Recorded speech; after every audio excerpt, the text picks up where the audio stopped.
When you take your bow out of its case, the hairs should look kind of saggy, like maybe they're falling apart from each other a little bit, they feel a little bit loose, and they're able to fall right down and touch the stick of the bow.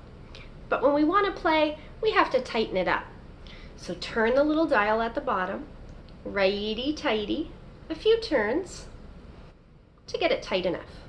Now tight enough means it starts to feel tight when you turn it, and in the middle, the stick to the hair is what I call about a pinky distance. That's sticking my finger right through there, but it's about the distance of my pinky. At this end of the bow, I would call that thumb distance. And at this end of the bow, I think that's about a thumb distance.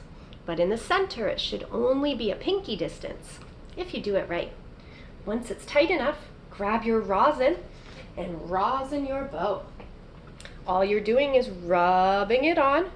Little rubs at the bottom, little rubs through the middle, and right down to the tip. You can do big long rubs, but try not to bang it into anything as you go. And you should hear a little noise. That means your bow is getting rosined up. It's being made a little bit sticky to help us get a nice sound on the violin. It should take a good 20 seconds of rosining. You could count 20 steamboats or think 20 little rubs. 1, 2, 3, and try to cover the whole bow with your rosin. Put your rosin away. Let's talk about how to hold the bow. We're going to think of our hand as a little pet spider. Do you like spiders? I'm not a big fan of spiders, but this one is our little pet spider. So the 4 fingers are like your little spider legs. Can you wiggle them? The bow goes in our right hand, and we're going to let our thumb touch right on this silver square on this side of the bow. But our 4 fingers, our spider legs, are going to go on the other side. And those 4 little spider legs are all staying apart from each other. They should be able to like wiggle a little bit if I help hold on with the bow. My palm is not allowed to touch the bow. I don't want to see this. This kind of fist is not going to help me get my best sound. So the thumb, just the tip of the thumb goes on the silver square, and the fingers go on the other side, and see this nice space here? That's not allowed to touch. And just the fingers are touching, and there's little windows between each spider leg, so they're not smushed together. And they're rounded a little bit, they're not flattened. Just a little bit round and soft, like little alive spider legs creeping and crawling. And we're going to imagine we're playing our violins by reaching our bow past our face over the other shoulder. Imagine your violin is here, and we're going to stretch down. And when we stretch, your elbow has to stretch straight. But don't stretch over here. There's no violin over there. The violin's over here. So while you stretch, try to keep your bow over your shoulder while you stretch your arm straight. And then bend it back up. Stretch it straight, and bend it back up.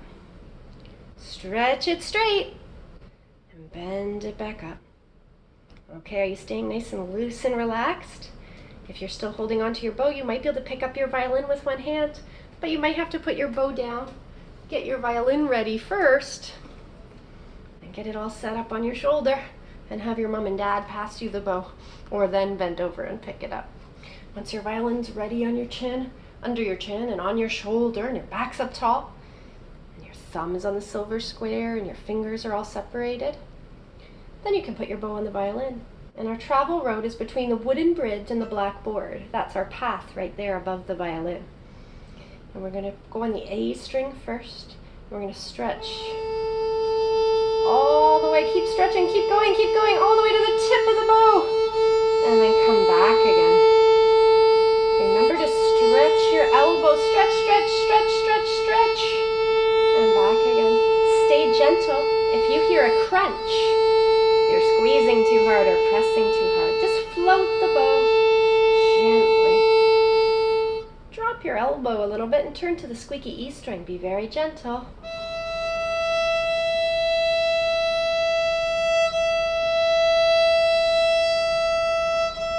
Stretch your elbow all the way to the end. Lift your elbow and go back to the A string.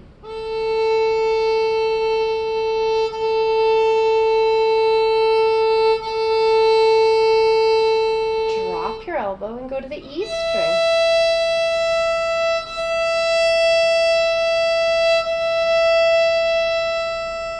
lift your elbow really high and go all the way around to the G string, Grandpa G, the lowest one. Keep stretching. We want to use the whole bow. Go back to squeaky E. Did you feel your elbow fall? Grandpa G, all the way reach. Daddy D.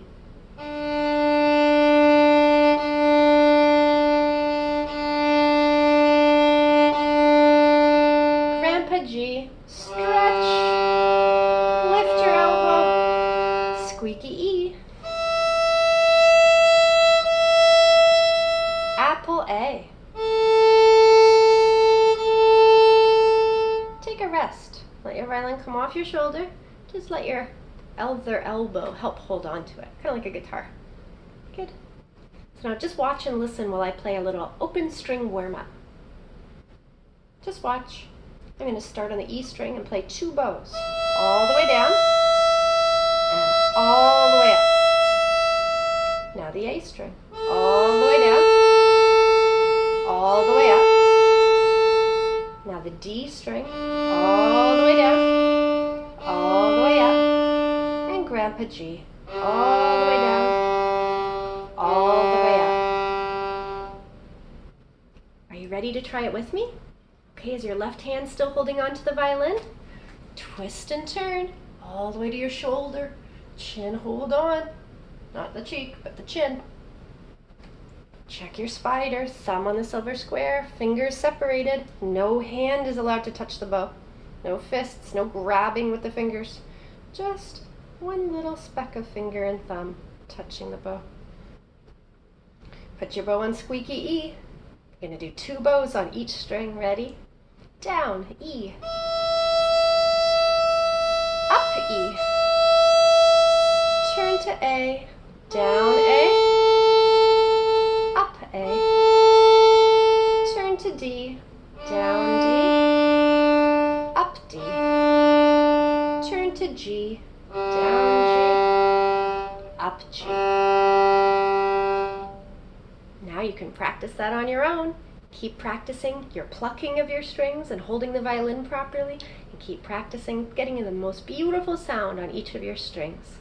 Remember to hold the bow in a nice, relaxed spider way to get your best sound. See you at your next class. Happy practicing.